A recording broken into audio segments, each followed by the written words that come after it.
Êtes-vous bien dans votre corps? Pendant longtemps, en milieu chrétien, cette question aurait paru incongrue, voire déplacée. Le corps, il ne faut pas trop s'en occuper, juste ce qu'il faut pour ne pas choquer.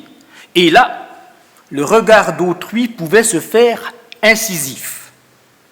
Le corps, surtout, il ne faut pas qu'il soit source de plaisir. Après tout, notre espérance n'est-elle pas dans le ciel, hors de notre corps? Le salut ne concerne-t-il pas ce qu'on appelle l'âme? Ces idées viennent de loin, en partie même d'avant le christianisme. Beaucoup de cultures pensent que l'être humain a un corps mortel, mais une sorte de noyau de l'être invisible, non corporel, qui ne meurt jamais. Une âme immortelle, un esprit immortel ou une conscience immortelle.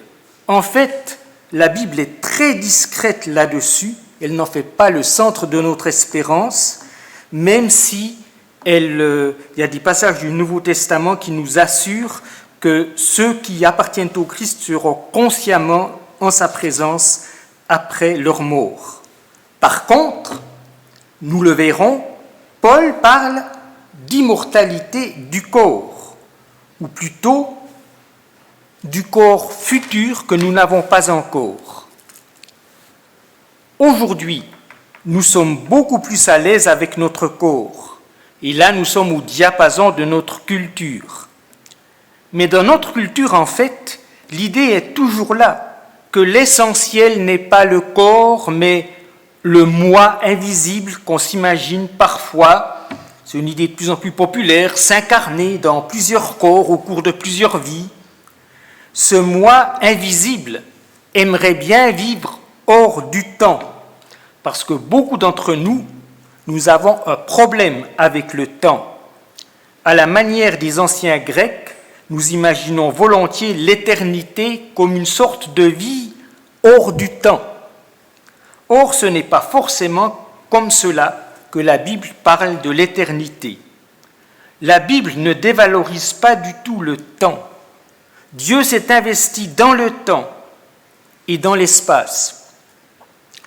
Alors, êtes-vous bien dans votre corps? On peut aussi être trop bien dans son corps. Trop bien dans le sens où on investirait tout dans le corps tel qu'il est maintenant et dans la vie telle qu'elle est maintenant. Or, l'Évangile nous donne une espérance future. C'est ce dont Paul parle dans 1 Corinthiens 15, chapitre que nous sommes en train de lire, différents dimanches. Il dit « Si c'est dans cette vie seulement que nous avons placé notre espérance dans le Christ, nous sommes les plus malheureux de tous les humains. » Verset 12. C'est ce que Paul a essayé d'expliquer aux chrétiens de Corinthe en leur disant que s'ils croyaient, comme cela leur avait été annoncé, que Jésus était vraiment ressuscité, alors la conséquence, c'est que nous ressusciterons aussi. Sinon, tout cela ne sert à rien. On pourrait penser qu'avec tout ce que Paul a déjà dit dans ce chapitre 15, les choses sont claires. Si on n'y croit pas, c'est qu'on est en dehors de la foi en l'Évangile. Mais Paul a compris que pour les Corinthiens, ça coince autour d'une question bien précise. La question du corps, justement. Voilà où ça grince. Paul prend tout son temps pour répondre à cette question du corps à partir du verset 35 du chapitre 15. Donc nous lirons en deux tranches toute la fin du chapitre. Et d'abord, 1 Corinthiens chapitre 15, versets 35 à 50. Mais quelqu'un dira, comment les morts peuvent-ils ressusciter? Avec quel corps reviennent-ils? Sot, toi, ce que tu sèmes, cela ne reçoit pas la vie à moins de mourir. Et ce que tu sèmes, ce n'est pas le corps à venir que tu sèmes, mais une petite graine toute nue, de blé peut-être, ou d'autre chose. Mais Dieu lui donne un corps comme il l'a voulu, et à chacune des semences son propre corps. Toute chair n'est pas la même chair, mais autre est la chair des humains, autre la chair des bestiaux, autre la chair des volatiles, autre celle des poissons. Et puis, il y a des corps célestes et des corps terrestres, mais autre est la gloire des corps célestes, autre est la gloire des corps terrestres. Autre est la gloire du soleil, et autre la gloire de la lune, et autre la gloire des étoiles, car en plus, une étoile diffère en gloire d'une autre étoile. Il en va de même avec la résurrection des morts. On est semé périssable, on ressuscite impérissable. On est semé dans le déshonneur, on ressuscite dans la gloire. On est semé dans la faiblesse, on ressuscite dans la puissance.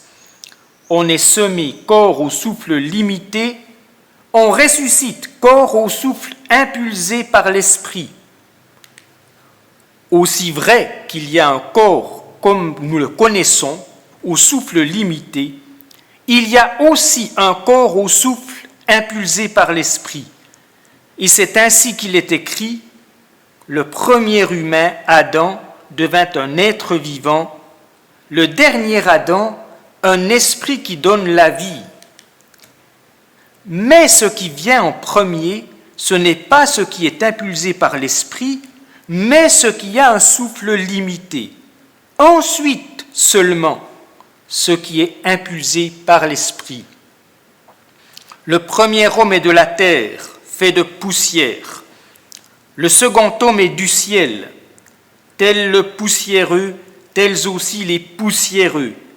Et tel le céleste, tels aussi les célestes. Et comme nous avons porté l'image du poussiéreux, nous porterons aussi l'image du céleste.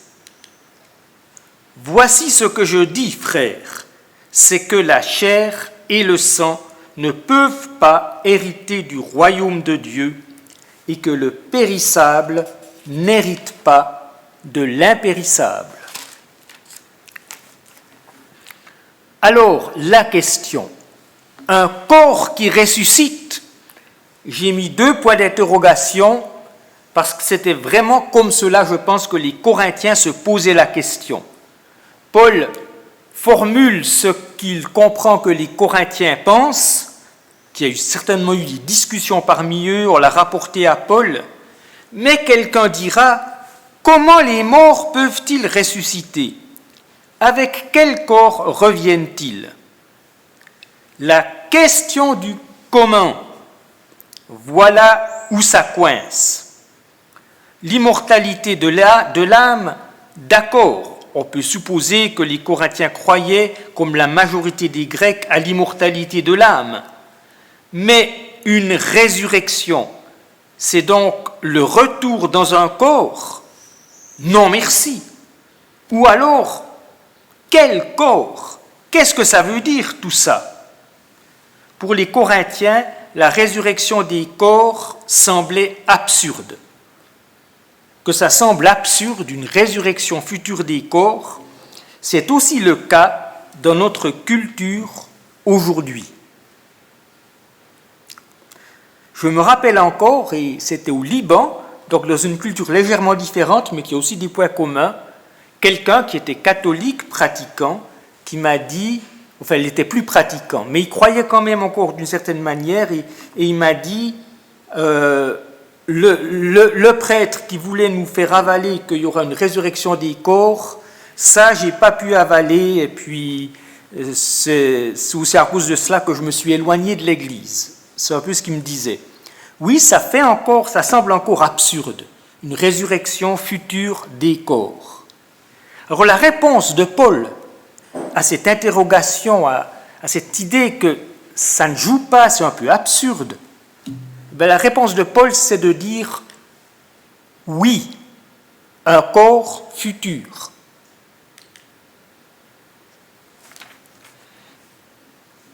Mais cette question du corps futur, est franchement complexe. Et Paul y répond en 3 temps. Dans un premier temps, Dieu peut créer du neuf. Dieu peut créer du neuf. Au verset 36, il dit « toi, ce que tu sèmes, cela ne reçoit pas la vie à moins de mourir. Et ce que tu sèmes, ce n'est pas le corps à venir que tu sèmes, mais une petite graine toute nue, de blé peut-être, ou d'autre chose. » Comme tous les anciens et comme tous les gens proches de la terre, Paul s'émerveille du miracle de la vie. Qu'arrive-t-il à la graine ? On la fait disparaître en terre. Apparemment, elle meurt. Bon, la science biologique d'aujourd'hui donne une autre explication, une autre réponse, mais c'est ce qui frappe les yeux.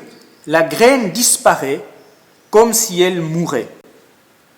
Mais Dieu lui donne un corps comme il l'a voulu, et à chacune des semences, son propre corps.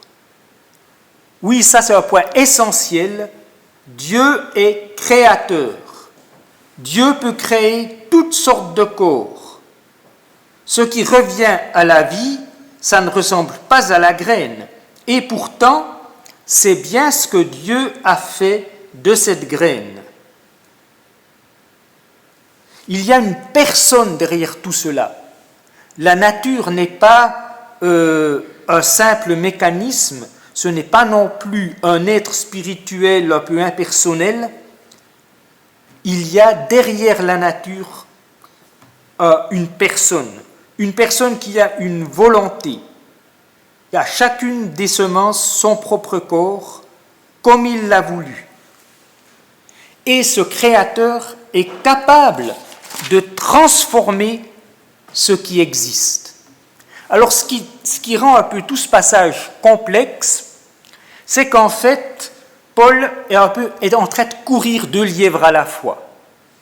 Il veut montrer que pour la vie future et pour l'éternité, Dieu va créer des nouveaux corps, va créer des corps, ce n'est pas incompatible. Le matériel n'est pas dévalorisé par le Créateur, mais en même temps, il veut dire que ce corps, ce ne sera pas du tout comme le corps qu'on connaît maintenant. Ce sera un corps tout à fait nouveau. Puis il essaye de montrer les 2 choses à la fois. Paul poursuit, et là, on voit un peu moins facilement où il veut en venir. Toute chair n'est pas la même chair, mais autre est la chair des humains, autre la chair des bestiaux, autre celle des poissons. Et puis, il y a des corps célestes et des corps terrestres, mais autre est la gloire des corps célestes, autre est la gloire des corps terrestres. Autre est la gloire du soleil, et autre la gloire de la lune, et autre la gloire des étoiles, car en plus, une étoile diffère en gloire d'une autre étoile. Ce que Paul semble vouloir dire, c'est que ce que Dieu crée est à chaque fois différent. La création de Dieu est infiniment variée, et de cette variété, peut-être Paul tire l'argument, mais il ne le dit pas explicitement, que même avec un corps futur très différent du corps actuel, nous resterons des personnes différentes. Dieu donne une valeur unique à chaque personne. Et ça se verra, on ne sait pas comment, mais ça se verra avec nos nouveaux corps. Paul ne le dit pas noir sur blanc, mais de tout ce qu'il dit, on peut penser que nous nous reconnaîtrons avec nos nouveaux corps. Ainsi, dans un premier temps, Paul a dit « Dieu peut créer du neuf ». Maintenant, dans un deuxième temps, Paul dit « Dieu va créer du neuf et du différent ». Jusqu'à maintenant, il a donné ce parallèle avec la création, avec la nature. Paul donne maintenant L'autre côté du parallèle, celui qui nous intéresse, celui où tout cela s'applique, c'est la résurrection future. Versets 42 et 43, « Il en va de même avec la résurrection des morts. On est semé périssable, on ressuscite impérissable. On est semé dans le déshonneur, on ressuscite dans la gloire. On est semé dans la faiblesse, on ressuscite dans la puissance. » De tous ces couples d'opposés entre le corps actuel et le corps futur, le plus important, en tout cas celui sur lequel Paul reviendra plusieurs fois, c'est périssable, impérissable. On ne sait pas à quoi ressembleront nos nouveaux corps. Paul ne le dit pas. Mais il y a une chose qui est la différence importante, la chose qui fait la nouveauté, c'est que le corps actuel est un corps qui va pourrir en terre. Il est semé à chaque fois, c'est comme le grain qui meurt, il veut dire on est semé au moment de la mort. Il va pourrir en terre et même avant la mort, il est déjà soumis à l'usure. C'est un corps qui s'use, qui se détériore au cours du temps, même chez les personnes en meilleure santé. Et le point essentiel, c'est que le corps nouveau sera un corps immortel. Et immortel au niveau du corps, ça veut dire toujours avec la même jeunesse. Ça, c'est le point important. Et puis, il y a quand même, je n'ai pas encore recité le dernier couple d'opposés, c'est on est semé corps au souffle limité, on ressuscite corps au souffle impulsé par l'esprit. J'ai essayé dans ma traduction de faire ici des paraphrases, j'essaye de donner le sens, parce que si on traduit simplement le mot que Paul emploie notamment pour le corps actuel, corps au souffle limité, les mots qui ont été utilisés, c'est corps animal, mais ça ne vient pas de l'animal, les animaux, mais corps latin anima, l'âme. On a aussi traduit corps psychique, qui vient du mot grec psyché, de nouveau l'âme, ou corps naturel, et de l'autre côté, corps spirituel. Notamment, nous verrons corps spirituel, on ne comprend pas très bien ce que ça veut dire, parce que si c'est spirituel, est-ce que c'est encore un corps? Donc c'est en fait en rapport avec l'Esprit de Dieu, l'Esprit du Christ ressuscité, comme nous le verrons.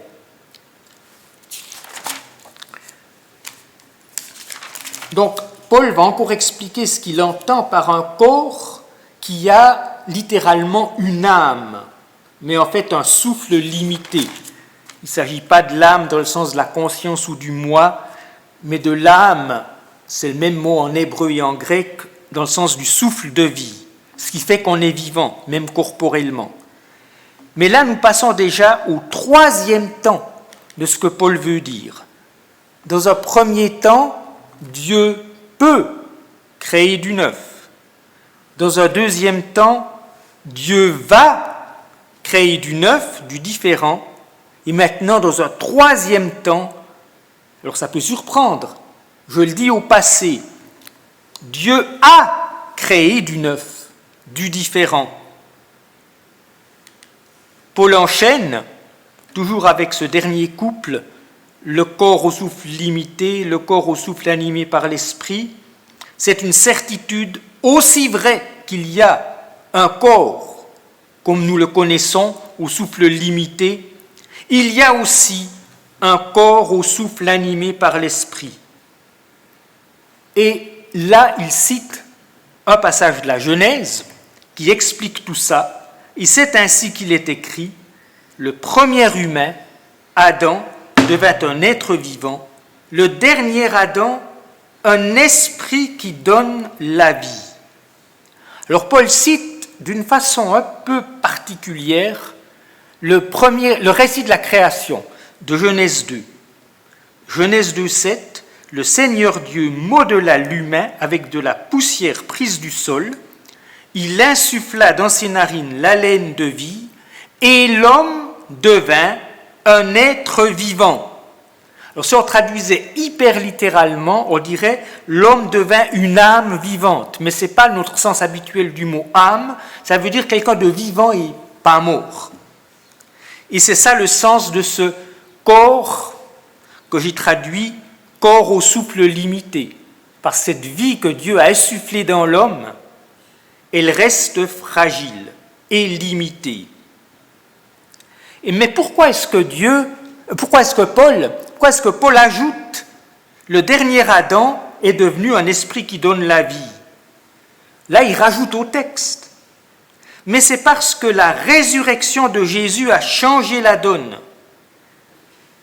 À la lumière de ce qui est arrivé, que Dieu a révélé à Paul particulièrement quand Jésus y est apparu en personne, le Jésus ressuscité, eh bien, Paul peut dire que la résurrection du Christ était déjà dans le plan de Dieu dès l'origine. Et il avait comme plan de créer un homme nouveau. Et cet homme nouveau, c'est d'abord Jésus ressuscité, qui est devenu un esprit par le Saint-Esprit, l'Esprit du Christ qu'il nous donne, un esprit qui donne la vie et qui donnera la vie à nos corps quand Jésus reviendra. Paul ajoute, « Mais ce qui vient en premier, ce n'est pas ce qui est impulsé par l'Esprit, mais ce qui a un souffle limité. Ensuite seulement, ce qui est impulsé par l'Esprit. » Pour ceux qui étaient là dimanche passé ou qui ont suivi le message à distance, parce que c'était encore en live, eh bien, il y avait l'image du train. Nous sommes dans le train, et puis le train, il a une destination. Souvent, on ne peut plus en descendre. Alors moi, j'aimerais un petit peu prolonger l'image de Cédric et dire que là, il y a quand même deux sortes de trains. Il y a un TGV et il y a un tortillard. Comme les omnibus dans notre vallée, dans le temps où ils étaient encore plus lents qu'aujourd'hui. Alors, le TGV, si on peut employer l'image, c'est le train dans lequel est monté Jésus quand il est ressuscité. Directement au ciel, directement en présence du Père, avec ce nouveau corps humain que Dieu y a donné. Ce corps immortel, ce corps qui n'a plus un souffle limité.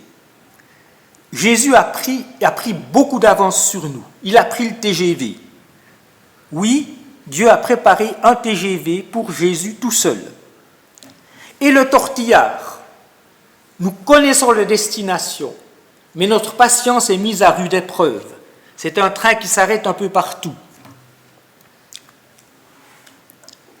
Mais la destination est la même pour le TGV et pour le tortillard. C'est pourquoi un jour, nous recevrons un corps du genre de celui que Jésus a depuis qu'il est ressuscité. Alors Paul explique encore ces deux corps. Le premier homme est de la terre, fait de poussière. Le second homme est du ciel. Tel le poussiéreux, tels aussi les poussiéreux.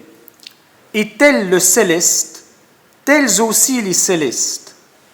Et comme nous avons porté l'image du poussiéreux, nous porterons aussi l'image du céleste. Adam a été créé à partir de la terre, de la poussière du sol, c'est mis dans Genèse 2:7 en fait, et ce corps est fragile, il est voué à l'usure. En fait, il n'est pas immortel. Si la mort physique est devenue une réalité à cause du péché, ce n'est pas que le corps d'Adam était un super corps qui était invincible, pas du tout. Peut-être même pas que c'était un corps qui ne pouvait pas s'user. C'était en fait un corps maintenu en vie par un miracle permanent de Dieu, symbolisé par l'arbre de vie. Dieu le maintenait en vie par un miracle permanent, mais c'était un corps comme le nôtre, soumis à la fragilité, aux attaques extérieures s'il y en avait, et à l'usure.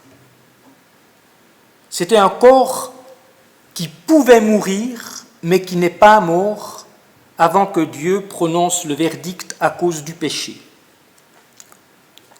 Et puis, l'autre homme, l'autre corps, celui de Jésus, est du ciel. Qu'est-ce que ça veut dire?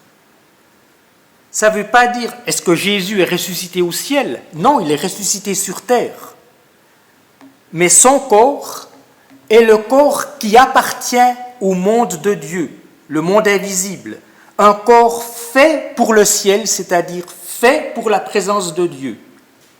Et nous, à notre tour, nous serons faits pour le monde qui viendra, le monde nouveau, les nouveaux cieux et la nouvelle terre. Ce ne sera pas purement le ciel, il y aura un monde matériel, une nouvelle terre, mais où, comme c'est suggéré dans l'Apocalypse, ou plus que suggéré, Apocalypse 21, Dieu sera visible et nous ne mourrons pas. C'est comme si le ciel était et la terre étaient ensemble, alors que maintenant le ciel, c'est-à-dire Dieu, son monde, les anges, est invisible.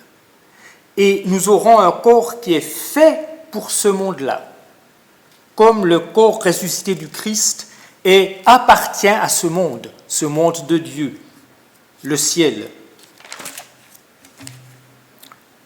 Paul tire une première conclusion. Voici ce que je dis, frères, c'est que la chair et le sang ne peuvent pas hériter du royaume de Dieu et que le périssable n'hérite pas de l'impérissable. Il ne faut pas prendre au pied de la lettre la chair et le sang. C'est une expression qui vient de l'hébreu, qu'on trouve beaucoup dans la Bible, et qui veut dire l'être humain tel qu'il est maintenant. C'est-à-dire, c'est synonyme avec le périssable, le corps périssable, ce corps inadapté au monde futur. Ça ne dit rien de la composition de ce nouveau corps ou de son apparence. Paul n'en dit rien. Simplement, c'est un corps qui sera adapté au monde futur, alors que le corps actuel, que Paul appelle chair et sang, il est inadapté à ce monde futur. Paul va maintenant appuyer et renforcer notre espérance, l'espérance de la victoire finale. Je lis la fin du chapitre, et pour ça je relis aussi le verset 50. « Voici ce que je dis, frères, c'est que la chair et le sang ne peuvent pas hériter du royaume de Dieu, et que le périssable n'hérite pas de l'impérissable. Écoutez bien, je vous dis un mystère.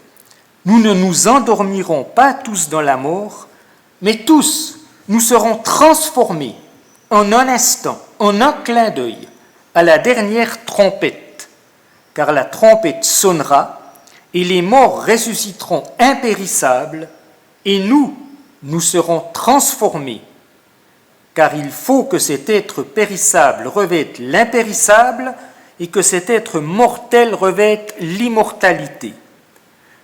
Et quand cet être périssable aura revêtu l'impérissable et que cet être mortel aura revêtu l'immortalité, alors se réalisera la parole qui est écrite.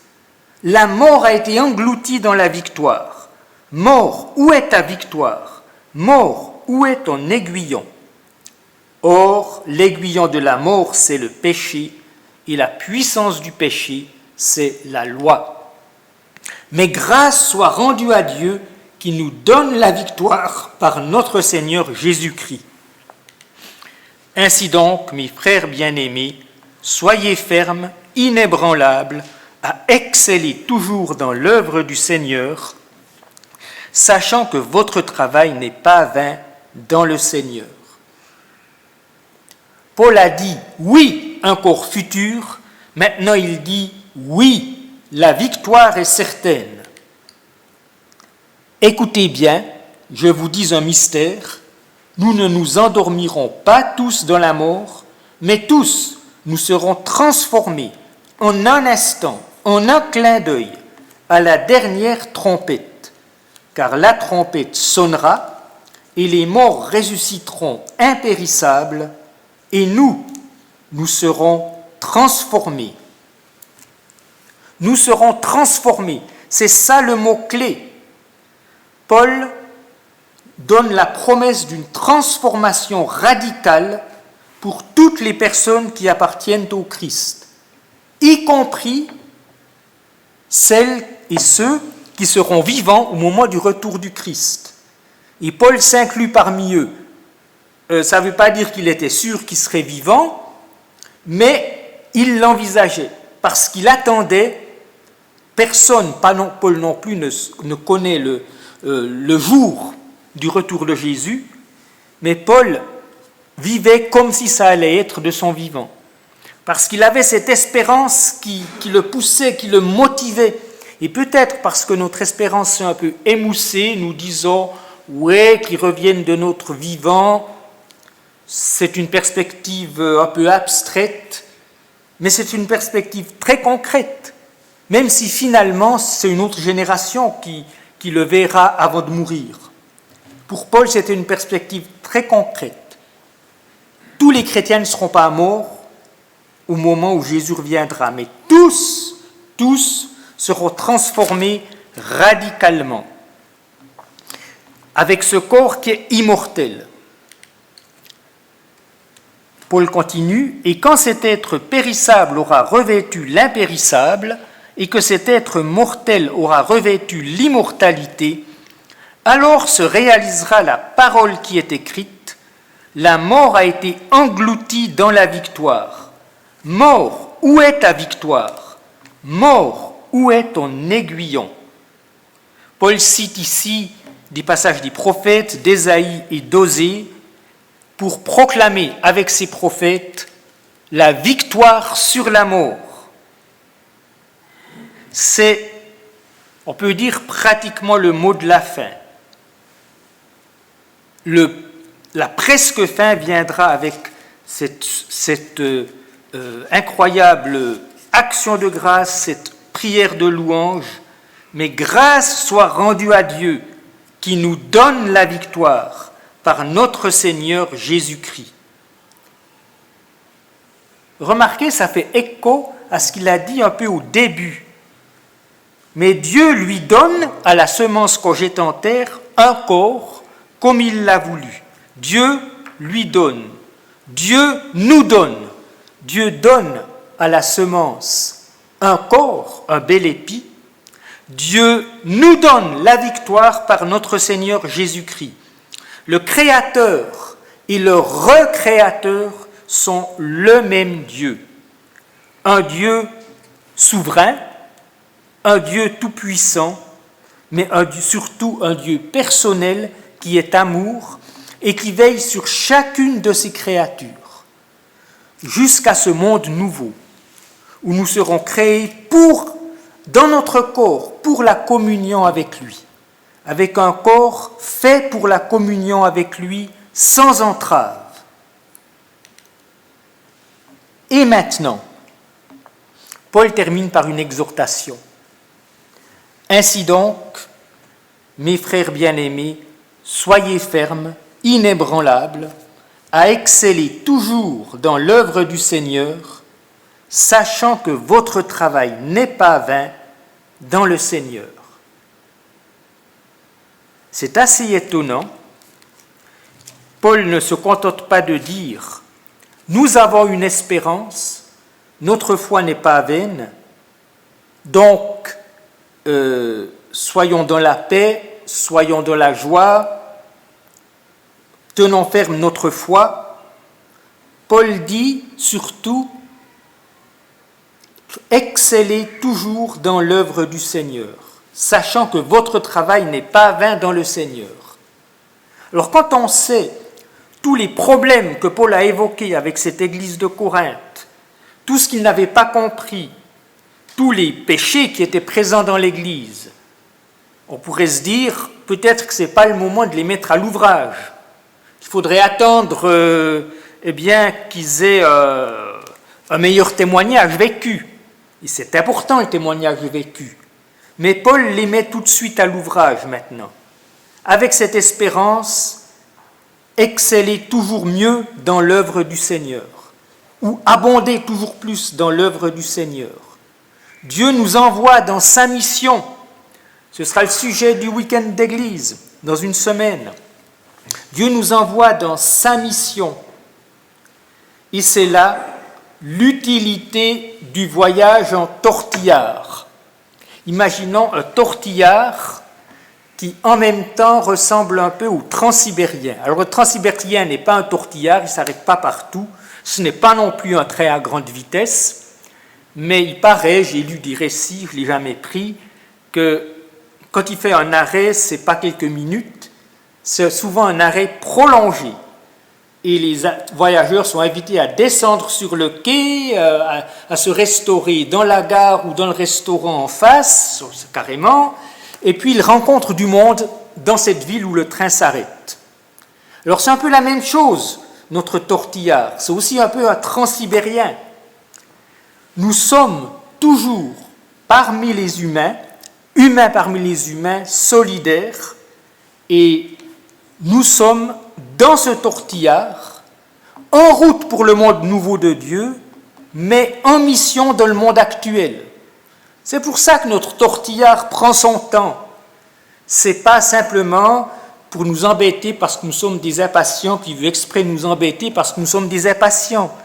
C'est pour que nous ayons tout le temps d'être parmi les humains, d'être solidaires avec les humains et d'être en mission. Alors réfléchissons pendant cette semaine à tous les arrêts que fait notre transsibérien omnibus. Et chaque fois qu'il y a un arrêt, ça peut être aussi un arrêt de notre emploi du temps, un contretemps. Ah, c'est pas un contretemps. Quelqu'un a dit, les imprévus de l'homme sont les prévus de Dieu. C'est pas un contretemps, c'est une rencontre. Et remettons cette rencontre aux mains du Seigneur pour faire du bien de la part du Seigneur à la personne que nous rencontrons. Et s'il y a l'occasion, partager aussi quelque chose du message de l'Évangile. Bonne route dans le tortillard qui fait des longs arrêts et qui nous mène à coup sûr vers le but. Et ce but, c'est être pleinement réalisé dans notre être intérieur et surtout et aussi extérieur, notre corps. Amen. Nous chanterons à présent un chant qui est un chant de louange, qui invite à la joie. Chrétien, réjouis-toi, c'est le 341. Mais les 3 dernières strophes parlent de notre espérance. Éclate en saint transport, voici ton Dieu confie les portes de la mort au prince de la vie. Espère, adore et crois, Jésus seul est le maître, au loin déjà je vois sa gloire enfin paraître. Christ règne dans le ciel, au sein de la lumière, et son règne éternel bientôt viendra sur terre. Actuellement, notre plan de protection permet de manger, pas de manger, non, mais de chanter debout, pour autant qu'on reste debout sans aller à gauche, à droite. Donc, je vous invite à vous lever pour chanter.